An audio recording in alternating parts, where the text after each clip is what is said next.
Shalom, saudara terkasih dalam kasih Yesus Kristus. Sungguh kita bersyukur karena hari ini oleh kebaikan Tuhan, kami sungguh bersuka cita menjadi berkat bagi kalian semua di mana saja berada. Dan sungguh hari ini sesuatu yang sukacita di mana kita kedatangan tamu yang luar biasa, orang terkasih yang dipakai Tuhan menjadi teladan dalam kehidupan saya. Dan kami sangat bersuka cita beliau mau hadir di channel YouTube ini untuk memberkati banyak orang. Beliau sendiri dulu adalah mantan juara karate tingkat nasional. Itu prestasi yang luar biasa. Beliau juga bekerja di bank di Cina, tapi meninggalkan semua itu kembali ke Indonesia untuk melayani Tuhan. Ini dia tamu kita hari ini, Pendeta Sumianto Tani.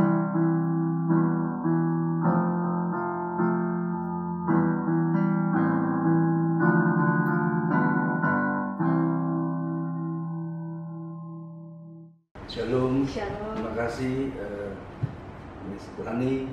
Kami percaya semua yang kita kerjakan bukan sesuatu yang untuk membuat kita menjadi bangga, sombong, tapi untuk memuliakan Tuhan Yesus.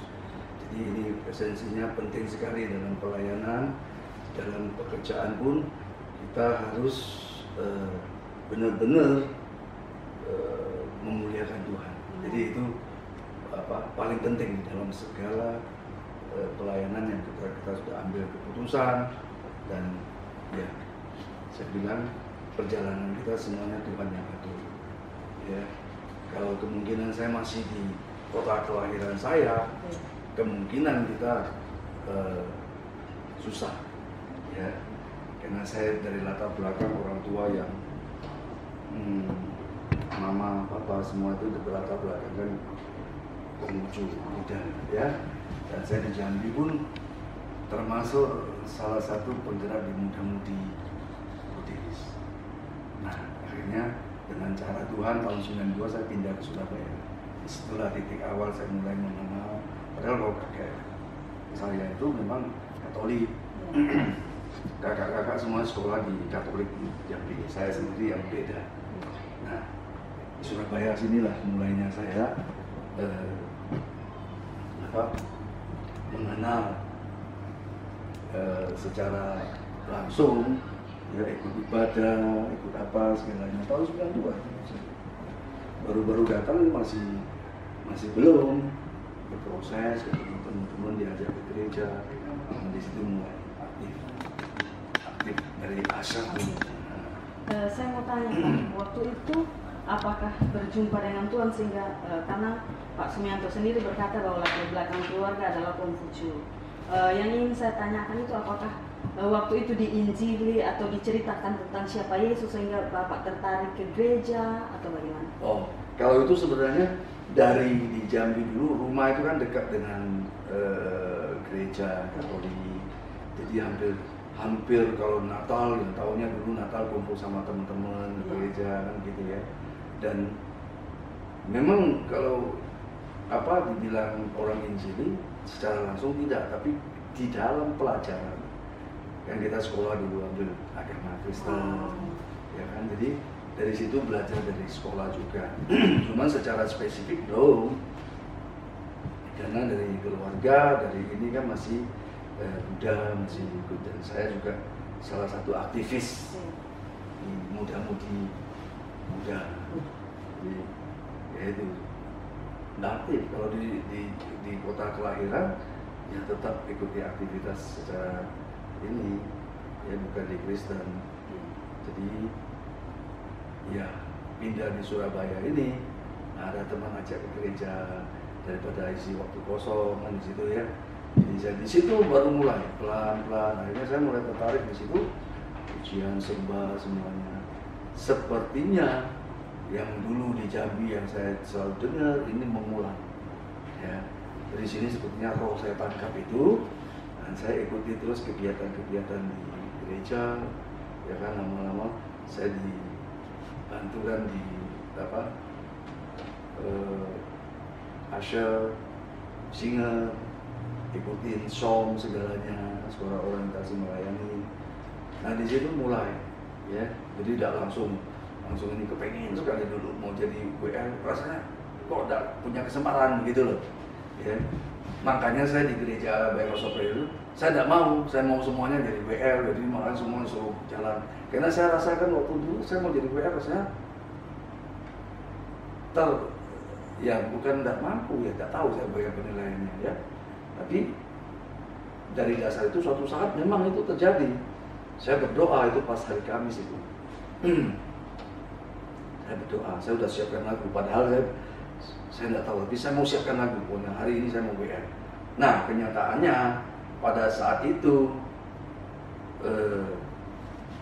Pak JJ waktu itu yang harusnya WL,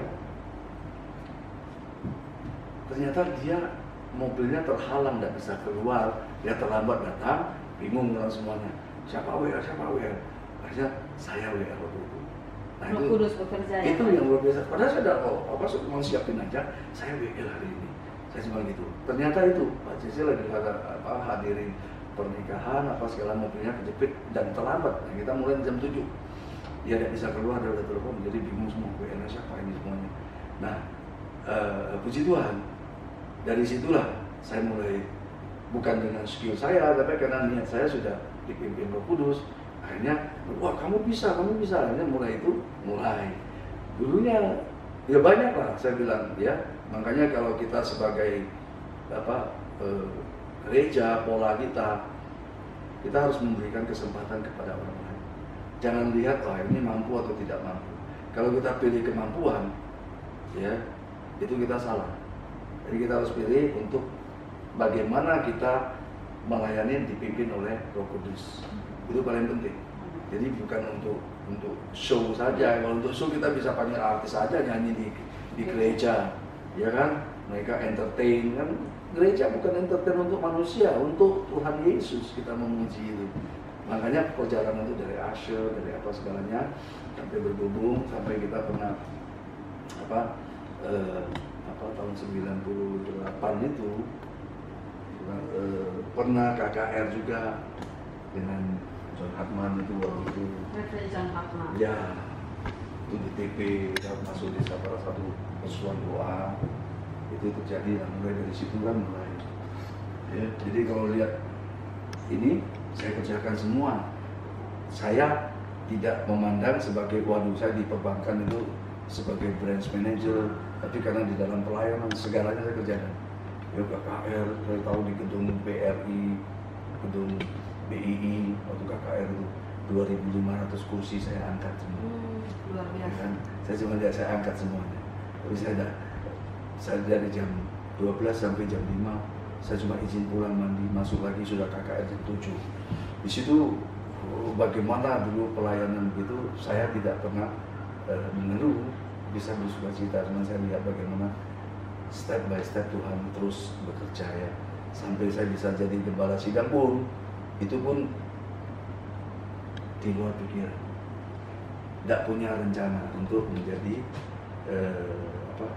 gembala sidang, karena dulu dari gereja yang lama, ya kan ada masalah, akhirnya teman-teman pada tahun 98, 99 itu keluar semuanya. 2098 masih ini 2006 itu terjadi lagi, dan akhirnya itu 98 sudah kejadian, kita masih bertahan segalanya. 2006 itu akhirnya kita keluar, jadi 5 gereja Allah Baik House of Prayer berdiri itu ada 5 penatua. Jadi yang di sekarang yang ada tinggal 3 yang penatua awalnya itu. Jadi ya begitulah. Ya. Lihat bahwa apa yang diceritakan tadi oleh Pak Pendeta Sumianto Tandi sebagai gembala sidang di GAD House of Prayer, bahwa pekerjaan Tuhan itu luar biasa. Beliau yang dulunya bukan orang percaya, tapi Tuhan bekerja secara luar biasa, sehingga akhirnya beliau sekarang menjadi seorang gembala sidang. Artinya bahwa siapapun kita di luar sana, apapun latar belakang kita, Tuhan dapat bekerja. Tuhan sanggup memulihkan. Dia Allah yang luar biasa, yang tidak terselami pekerjaannya dari awal sampai akhir. Oleh sebab itu kita akan ulas lebih lagi tentang bagaimana Pak Pendeta Sumianto akhirnya bekerja di Cina. Saya rasa pekerjaan di Cina mungkin menjamin ya Pak. Tapi akhirnya Bapak memutuskan untuk kembali ke Indonesia dan melayani di gereja ini. Iya. Bagaimana Pak? Iya, jadi begini. Pada saat posisi saya sebenarnya di branch manager salah satu bank di kantor pusatnya di India. Nah itu yang terakhir kali saya, kalau dibilang itu banyak sekali pengalaman di perbankan. Bahkan saya merupakan di perbankan itu masuk salah satu ketua persekutuan doa antara perbankan seluruh Jawa Timur ini. Jadi kalau setiap Natal itu selalu saya seksi acara. Jadi saya ketua harian. Nah di situ terus banyak di perbankan pasti waktu itu tahu nama saya semua karena aktif sekali di perbankan itu. 2002 itu kita bikin sekali di convention hall itu 5.000-an orang itu datang sampai wah kita lihat di luar perkiraan kita ya, dan itu sangat banyak sekali 2002 itu. Nah 2002 2003 akhirnya adalah salah satu bos yang memiliki perusahaan di China, ya kan? Nah, itu prosesnya kan mulai jalan itu. Karena di sini waktu 2005 ya kan kita sejalan semuanya baik-baik, 5 orang baik-baik. Seketika ada masalah yang sedikit di dalam pengelolaan GAB House of Prayer, seketika mundur. Nah, jadi awal yang berdiri berdirinya 5 itu pecah, mundur. Loh, ini jadi bingung. Oke, sudah mundur, tinggallah kita yang sisanya ini, yang dulunya kita boleh dibilang siap, tidak siap. Ya kita saya WL waktu itu, yang khotbah kan dari gembala sidang, paling sesekali saya ngisi khotbahnya itu. Nah, terjadi aneh-aneh lah, makanya kita pelayanan ya harus rendah hati ya. Jadi secara natural itu terseleksi, akhirnya 2006, 2007 itu berjalan semuanya dengan lancar, dengan baik. Ya itu saya bilang tiba-tiba terjadi gitu kayak hilang. Ya ada di Sidoarjo juga waktu itu. Nah kita hari itu Jumat, Sabtu bergumul. Saya cuma bilang sama teman-teman sama penatua lain, oke, Sidoarjo kita datang. Kalau ada satu orang saja yang datang berarti itu tanda Tuhan tetap ini di Sidoarjo GAB House of Prayer harus ada. Kita pergi ke sana jam 7 biasa normal. Ada 10 orang. Waktu itu saya khotbah. Ya, ada 10 orang itu Sidoarjo. Akhirnya jalan Sidoarjo ada, berjalan lagi terus ya. Saya belum gembala sidang waktu itu, masih sama-sama penatua saja. Nah, cuman banyak yang jemaat yang apa segalanya, ayo saudara gembala apa segalanya. Waktu itu gembala di-handle oleh ketua sinode. Saya minta ketua sinode yang menghandle. Nah, 2012 itu 2011 ya. Muncul lagi yang sisanya kita ini mulai bingung, mulai pilih mana yang mau Sidoarjo, mana yang mau Surabaya. Terjadi lagi terkikis. Saya posisi itu November, keadaan yang di Surabaya ini minus. Saya diserahkan. Oke, yang mau di sini, nah kita bertiga lah di sini. Dan di Sidoarjo ada teman kita di sana. Sini minus, ada mobil gereja. Kita bahkan hutang kepada yang di Sidoarjo. Bagaimana ini? Saya bilang teman-teman, oke, mobil dijual bagi 2. November saya tahu. Saya bilang persembahan ke sinode harus diberikan secara rutin. November itu kita jual semuanya apa yang bisa itu, dan saya percaya itu Roh Kudus yang pimpin semuanya. Kita dulu sewa di A1 nomor 6. Sebelum di sini ini kan M816 ya, sebelumnya itu di depan di ujung itu di notaris, karena sewa habis kita terlalu besar, akhirnya kita coba sewa di sini 1-2 tahun dan baru renovasi hujan. Wah, kita lihat ini bagaimana lagi, ini teman-teman kita Cikingel itu khususnya doa. Nah disitulah kita lihat akhirnya yang di sana sewa sebentar aja karena plafon semuanya banjir, hancur semua. Wah, ini dan di lantai 3 jemaat kita kan banyak yang sudah berusia. Nah, saya lihat bagaimana tangan Tuhan. Desember, Januari, luar biasa. Kita tidak minus lagi. Surabaya minus, tapi Tuhan buat tidak minus lagi. Ya kan, dulunya kita sering pembicara luar, akhirnya saya dengan beberapa teman yang bisa bantu khotbah terus dan tidak kasih persembahan, dan itu kita kerjakan. Saya sendiri tidak terima persembahan, saya melayani dimanapun. Saya jujur, saya tidak mau terima amplop. Pernah ya, ini di Singapura, diundang di sana sama istri saya, sama anak. Saya ada kumpulan Indonesia. Pikirnya mungkin saya perlu amplop ya. Saya khotbah biasa, selesai sudah, dia serahkan amplop, sudah tanda tangan. Besar ya, 2.000 Singapura dolar ya. Itu kalau dirupiahkan kira-kira tahunnya itu? Waktu itu sekitar ya, 2.000 US dollar. 2.000 US dollar. Ya, waktu itu dolar sekitar 8.000, 9.000, jadi cukup besar. Cukup besar. Saya tolak, mereka bingung, kenapa? Sudah saya pelayanan, saya tidak terima. Jadi orang undang, saya tidak terima, saya tidak berharap amplop, saya cuma berdoa, Tuhan berkati pekerjaan saya, itu saja. Jadi, wah, setelah itu makanya manusia kan berubah. Setelah saya lihat motivasi saya bukan di uang, saya baru diajak. Kalau enggak, saya dibiar pulang sendiri tuh. Diajak makan, diantar, ya puji Tuhan. Ya sudah, itu berkat saya ya. Tapi ya perjalanan itu terjadi dan kita tidak minus, dan kita berdoa semuanya. Akhirnya ya ini buku M16 ini dibeli oleh keluarganya Ci Inge, dan kita praktis dari tahun 2012, 2013 tidak sewa lagi kan. Jadi tidak mikirin tiap tahun sewa 50 juta. Itu kerjaan Tuhan, dan kas gereja tidak pernah minus. Itu bagaimana saya lihat. Nah, pada saat di tengah-tengah begitu kejadian, saya sepertinya ditodong untuk jadi gembala sidang. Dan bukan kondisi ini, masih di yang lama. Akhirnya ya itu perjalanan itu sampai saya bingung, saya nangis, saya bilang. Karena tidak pernah punya rencana. Ya, punya. Saya bilang kalau Tuhan mau pakai saya, bukan kekuatan saya. Benar-benar Tuhan memberikan, bukan saya yang diberi makan oleh domba-domba. Biarkan saya yang memberikan makan kepada domba-domba saya. Itu yang saya doa waktu itu. Bukan saya Tuhan. Bukan dari itu saya diberikan amplop untuk kehidupan saya. Dan biarlah semua jemaat saya yang bisa harus memberkati. Itu doa saya benar. Kalau tidak, jangan. Karena tidak mudah untuk jadi gembala itu, saya tahu.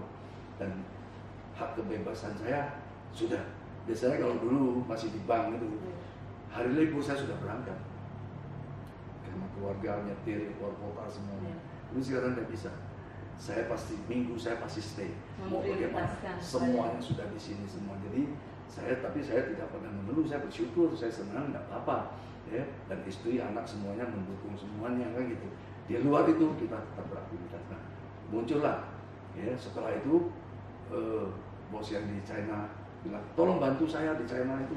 Oh, jadi dalam perjalanan pelayanan udah? Iya, sudah gembala sidang di sini. Oh, sudah gembala. Saya pikir sebelum jadi gembala. Ya, saya sudah gembala dan saya mau lepas jabatan itu. Sudah, saya ini ada panggilan. Karena pas dikasih tahu, buka di sana aja, di China buka. Di situ saya baru mau, saya berdoa, Tuhan bagaimana itu. Itu saya bulan Desember dibelikan tiket, saya bingung. Loh, saya mau diapain? Nggak, kamu lihat dulu ke sana. Oh, survei. Ya, survei saya ke sana. Lihat ini tempat tinggalmu, ini semua jabatanmu sebagai CFO, ya kan? Oke. Akhirnya saya lihat sana. Desember. Pulang saya bilang sama istri saya, saya rasanya berat ini antara pelayanan sama ini. Bosnya uber terus. Saya bilang saya tidak bisa tinggalkan pelayanan dan tidak bisa mendadak. Saya diamin. Di bulan Desember saya pulang. Sampai Januari, Februari, Maret itu saya tidak ini. Saya bingung di uber terus. Saya bilang saya tidak bisa buka gereja di situ. Nanti saya bukakan. Wah, di situ saya mulai. Oke, saya bilang istri gimana? Oke, istri dukung. Sudah saya berangkat. Bulan Maret itu, tapi saya ngomong sama teman-teman bilang enggak apa-apa dari sana aja ini. Jadi saya cuma pakai waktu itu pakai Skype, pakai online untuk komunikasi. Dan disitulah saya berangkat di China, istri saya juga ikut, dan memang kita ada ibadah di situ, ya kan, hampir setahun. Ya setahun, Joy tidak betah di sana, pulang duluan. Ini ada di perusahaan pun ada itu, akhirnya saya putuskan saya pulang dulu deh, karena tidak bisa. Memang komunikasi tetap lancar, ibadah semuanya. Saya dapat 2 bulan sekali saya pulang, ada ibadah Natal, Paskah, saya tetap pulang. Kondisi itu kan tetap ada, tapi posisi saya di China. Cuma dapat ya paling seminggu, 2 minggu, paling lama. Saya kembali lagi ke sana. Susah juga untuk di sana, antara karir, antara pelayanan. Komunikasi tetap di sini, tema semuanya, khotbah apa segalanya saya kirim dari sini. Boleh tahu Pak, berapa lama di China selama? Hampir setahun ya, hampir setahun. Anak saya pulang dulu, istri saya pulang. Saya terakhir pulang, bosnya tanya kamu di mana? Saya di pesawat. Tunggu dulu, saya bilang nggak bisa, saya sudah putuskan pulang. Nah Januari itu pulang dulu waktu itu bulan Juli Agustus. Nah Juli atau Agustus itu saya alami semuanya. Dan saya pilih keputusan waktu itu pulang belum ada pekerjaan. Wah itu hampir 9 bulan dulu. Habis 1 bulan saya berdoa, akhirnya saya dapat satu pekerjaan yang di luar pikiran saya, yang tidak mau, tapi sampai sekarang saya jalani. Ya, dan puji Tuhan kondisi di gereja saat ini semuanya baik. Ya. Luar biasa apa yang disaksikan oleh Pendeta Sumianto, bahwa ketika kita memprioritaskan pekerjaan Tuhan, Tuhan bekerja dahsyat luar biasa di hidup kita. Terutama ketika beliau, dan saya menjadi saksi mata karena saya pernah jadi full time GAB, House of Prayer. Saya melihat bagaimana teladan yang beliau ajarkan pada jemaat, terutama ketika melayani beliau sampai hari ini. Beliau tidak pernah meminta atau mengharapkan persembahan kasih, karena beliau merasa diberkati dari pekerjaannya. Sebab itu juga menjadi perenungan bagi saya pribadi, bahwa ketika kita diberkati harusnya kita menjadi berkat. Itu yang diajarkan dalam perjanjian lama. Abraham dipanggil keluar dari sanak saudaranya untuk menjadi berkat. Itu yang luar biasa, dan itu menjadi poin dalam sharing kita saat ini. Dan apa yang saya ingin tahu lagi Pak, selama perjalanan melayani Tuhan bersama jemaat sampai tahun yang ke-9 sekarang ya Pak, ya. Apa pengalaman apa yang bagi Bapak menarik dan membuat terus punya spirit rohani untuk tetap melayani di jemaat ini? Iya, karena itu sudah merupakan kepercayaan yang Tuhan berikan, bukan manusia yang mengangkat saya, tapi Tuhan yang memberikan kepercayaan. Saya harus terus terang, kita bukan yang besar, tapi kami mau menjadi yang besar. Jadi itu prinsip yang kita jalanin, sehingga yang dulunya yang saya lihat ya selama pelayanan yang saya jalanin, yang dulu kita jadi satu untuk retreat aja kita rasanya berat sekali, gitu. Tapi kita lihat bagaimana kita bisa jemaat bisa ya dari retreat ulang tahun kita bisa bawa jemaat kita. Memang jemaat kita sederhana, tapi itu yang saya lihat, kita bisa bawa mereka makan di hotel bintang 5, ya. Dan mereka, yang saya lihat begitu. Jadi retreat kita juga pernah ajak mereka ke teman-teman semuanya ke Bali, jalan itu ya, itu tercukupi semua. Dan retreat hampir tiap tahun, ulang tahun pun kita enggak pusing, artinya bukan enggak ini, biaya itu selalu cukup. Dan itu tidak murah. Kalau dibandingkan dulu kita mau keluar 10 juta aja udah ribut duluan. Ini saya lihat bagaimana perayaan Natal kita bisa saya bilang kalau dibandingkan dulu masih jadi satu, tidak mudah. Dengan sini saya lihat bagaimana kenapa bisa diberkati, kuncinya kita harus bawa persembahan ke sinode. Karena sinode kita ini terus terang itu sangat baik, ya. Tidak artinya kamu harus bawa persepuluhan, tidak. Dari gembala senior kita itu di ADART dia tidak mau menulis itu, bawa persembahan kasih, mau kasih oke, gak mau kasih pun mereka tidak persoalkan. Ya, itu yang saya lihat bagaimana teladan dari atas, akhirnya saya harus ikuti juga. Sehingga ya itu, kita berjalan, saya kemanapun pelayanan. Tapi kadang ya orang kenal ini ya mungkin nggak kenal kemana, cuma saya lihat ya kita gampangin, tapi justru yang bayar malah diundang terus ya. Dan saya juga aneh juga itu, ya kan, yang bayar diundang terus. Makanya kemarin pandemi begini, banyak yang tidak bisa keluar. Wah, itu kasihan sekali. Yang begini-begini, saya diteleponin, Pak, kita ini tidak ada pelayanan lagi, tidak ada penghasilan, apa segalanya. Oke, minta nomor rekeningnya, saya transfer. Begitu. Makanya bergantung kepada Tuhan, jangan bergantung kepada manusia. Ini terbatas. Pandemi bikin orang-orang yang khotbah, orang yang itu, yang bilang khotbah dapat persembahan kasih, akhirnya tidak bisa khotbah, itu bahaya sekali. Makanya kita berharap kepada Tuhan. Dalam kondisi begini kita bukan mengecilkan hati orang, tapi kenyataannya keadaan begini, kalau kita bergantung kepada sesuatu, kalau kita bergantung kepada Tuhan, Tuhan pasti pelihara, pasti dicukupi. Jadi makanya pandemi ini membuat mata kita terbuka lagi. Oke, kamu bantu sama kamu pintar khotbah, pintar ngomong, pintar bicara, pintar ulas firman. Nah, begitu tidak ada. Kamu mau ngandalkan siapa? Ini yang saya lihat beberapa waktu ya. Dan ya, mereka berani minta, saya cuma bilang, saya memberikan sesuai dengan kemampuan saya. Tapi saya pasti mau memberi. Itu saja. Jadi, memang tidak mudah jalanin begini. Ya. Nah, sekarang kita juga berencana semuanya, tapi yang saya lihat Tuhan cukupkan semuanya. Tuhan cukupkan semuanya. Hampir tiap tahun kita ada perayaan Natal, ada Paskah, ya, ada retreat, ada ulang tahun gereja. Ya, saya cuma bayangkan, puji Tuhan, kalau dulu kita, aduh, susah waktu jadi satu, susah. Tapi itulah Tuhan yang berkarya. Baik, jemaat Tuhan di mana saja, bahkan orang-orang percaya di mana saja berada.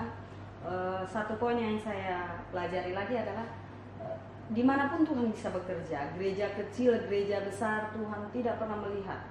Tapi Tuhan, di mana orang percaya 1, 2, 3 orang berkumpul, di situ Tuhan bekerja luar biasa. Bahkan gereja ini menjadi saluran berkat yang luar biasa, jemaat bertumbuh. Oleh sebab itu, mari kita tidak memandang satu gereja itu dari gedungnya, tapi orang yang dipanggil dan keluar dari kegelapan bersekutu, itu yang disebut gereja. Kalau kita cenderung untuk menilai gereja dari fasilitas, maka engkau hanya mencari kenyamanan, tapi engkau tidak mencari hadirat Allah. Pribadi yang kita sembah, yang kita perlu cari, bukan gedung gerejanya, bukan fasilitasnya. Itu poin penting, sebab saya berjemaat di sini kurang lebih sekitar 5 atau 6 tahun dan Tuhan bekerja luar biasa. Artinya bahwa di mana saja engkau berada, di mana saja engkau beribadah, yang penting hati kita sungguh-sungguh Tuhan pakai kita luar biasa. Oke Pak, ini pertanyaan terakhir dari saya. Bagaimana pesan Bapak untuk jemaat GAB?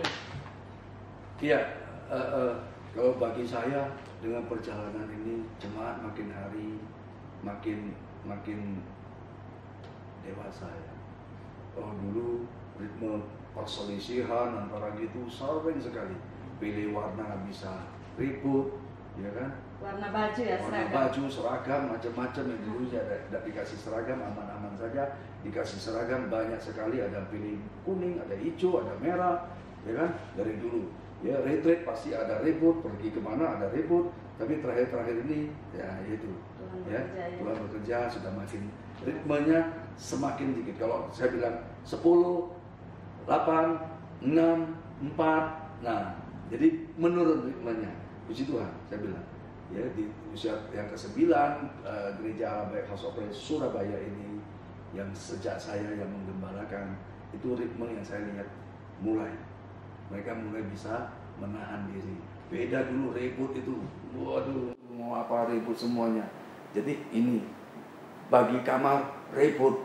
Nah, jadi hal-hal retreat kita bawa lah itu. Nanti yang saat ini yang saya lihat ya, jemaat itu mereka sangat rindu sekali. Saya sudah berkali-kali ngomong, saya pribadi tidak minta kuantitas. Jumlahnya bukan jutaan orang. Biarkan 10 orang, tapi benar. tapi radikal dan menjadi berkat. Semakin banyak orang, semakin pusing. Ya kan? Ada yang mau A, ada yang mau B, ada yang mau C. Nah, tapi kalau kita jumlahnya tidak banyak, tapi mereka semuanya bisa melakukan firman, wah itu yang paling bagus. Jadi kualitas lebih utama. Ya. Tuhan yang menambahkan setiap harinya jumlah orang. Ya. Jadi saya tidak pernah selalu mau, oke, kamu ini rumah Tuhan, kamu mau datang, puji Tuhan. Kamu tidak datang, tidak mengganggu saya. Itu yang saya lihat, yang saya bisa kerjakan itu. Kamu mau datang, puji Tuhan. Mau penuh, puji Tuhan. Mau tidak penuh, saya tetap sukacita. Tidak dipengaruhi oleh jumlah. Nggak ada. Jadi saya tidak, kesuksesan gereja bukan karena jumlah, tapi karena hadirat Allah. Amin. Itu yang paling penting. Jadi masalah jumlah itu semuanya untuk jangan sampai kita merasa jumlah kurang, terus saya berkurang. Semangatnya berkurang. Ya, tidak. Justru itu yang semakin kurang, saya semakin harus kenceng doa. Tuhan yang kirimkan jemaatnya itu. Dan saya pentingnya sekarang jemaat kita itu selalu mereka rindu untuk beribadah, tapi dengan kondisi yang tidak kondusif begini. Jadi kita pembatasan di masih ada. Tapi saya cuma berdoa pasti berlalu virus ini, sehingga semuanya bisa normal kembali. Ya. Baik, saudaraku dimanapun Anda berada sekarang yang nonton channel YouTube kami, kiranya engkau diberkati dengan sharing kami siang hari ini. Dan sebelum kami menutup acara ini, menutup sharing kami ini, kami rindu berdoa buat semua yang nonton channel YouTube kami ini dimanapun berada. Kiranya Tuhan memberkati kita supaya kita dapat melalui masa pandemi ini oleh pertolongan Tuhan. Baik, Pak Pendeta Sumianto akan memimpin kita dalam doa untuk mengakhiri.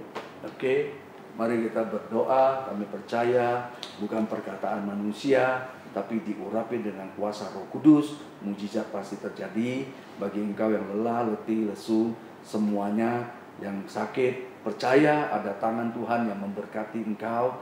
Oleh bilur-bilur Tuhan Yesus engkau sembuh. Dan biarlah damai sejahtera Tuhan menyertai kami. Dan pada saat orang mendengar, pada saat orang melihat YouTube ini, semuanya ada Yesus di balik kami semuanya. Bukan oleh kekuatan manusia, tapi oleh kekuatan Roh Kudus yang memimpin kita semuanya. Sehingga damai sejahtera sukacita Tuhan menyertai kita. Percaya ada Yesus menolong kita. Waktu engkau susah, tetap tekun berdoa.